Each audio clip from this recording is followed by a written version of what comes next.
आज आपण खलबत्त्यामध्ये टेचून टोमॅटोची चटणी कशी करणार आहे हे बघणार आहोत। चला तर आता रेसिपीकडे वळूया। जिरे, हळद, टोमॅटो, आपण एक टोमॅटो घेतले त्याचे असे भाग करून घेतलेले आहेत मोठे साईजमध्ये।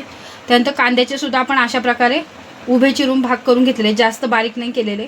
त्यानंतर 4 हिरव्या मिरच्या घेतल्यात आपण उभ्या, कढीपत्त्याचे 2 काडे घेतलेले आहेत, बारीक चिरलेली कोथिंबीर आणि 7 ते 8 लसूण पाकळ्या। पण आता हे दगडी खलबत्ता घेतलेला आहे, आपण त्यामध्ये आता हे करणार आहे।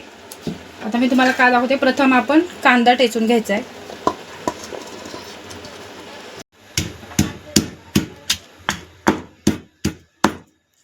आपण हा जो कांदा टेचून घेतला ह्यामध्येच आपण ज्या हिरव्या मिरच्या घेतल्या होत्या त्या पण टेचून घेऊया।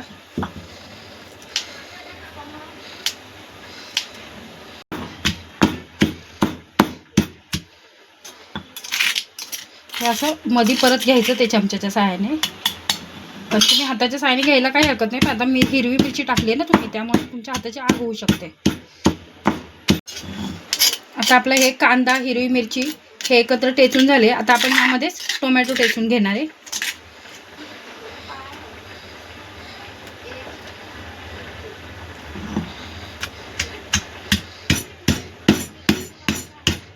थोडीशी कोथिंबीर टाकून ती पण टेचून घेणार आहे आपण यामध्ये। कोथिंबीरने एकदम छान वास येतो त्याला। आणि तुम्ही बघू शकता उन्हाळ्याच्या दिवसात कसं असं आंबट जरा खाल्लं तर छान वाटतं, जरा खाऊशी वाटतं। कैरी म्हणा, टोमॅटो म्हणा, तर तुम्ही त्याचं असं खलबत्त्यात टेचून जर चटणी केली तुम्ही एक चहाऐवजी 2 चपाती किंवा 2 भाकरी जास्त खाता। आणि ती मिक्सरला करण्यापेक्षा जर अशी केली तर ती खायला पण छान लागते। आता आपण हे सगळं आपलं मिश्रण एकत्रित करून झाले। आता आपण त्यामध्ये चवीपुरतं मीठ टाकू आणि थोडीशी हळद आणि हे मिक्स करून घेऊया। आता काय करू, आपण हे पूर्ण भांड्यात काढून घेऊया आणि याला एक फोडणी देऊ। अर्धा चमचा आपण तेल टाकू। तेल आपलं व्यवस्थित गरम झालं की त्यामध्ये आपण लसूण टाकू। लसूण आपल्याला व्यवस्थित परतून घ्यायचं आहे, चांगला लाल होईपर्यंत। लसूण जेवढा व्यवस्थित परतेल ना तेवढी फोडणी चांगली होते आपली। आपला लसूण व्यवस्थित परतला आहे, छानपैकी ब्राऊन झाला आहे। आता आपण त्यामध्ये अर्धा चमचा जिरे टाकणार आहे आणि गॅस बंद करून आपण कढीपत्ता टाकणार आहे, नाहीतर ते पूर्ण अंगावर येतं आपल्या।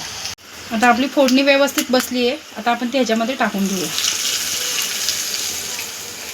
आता आपण हे पूर्ण व्यवस्थित मिक्स करून घ्यायचं आहे।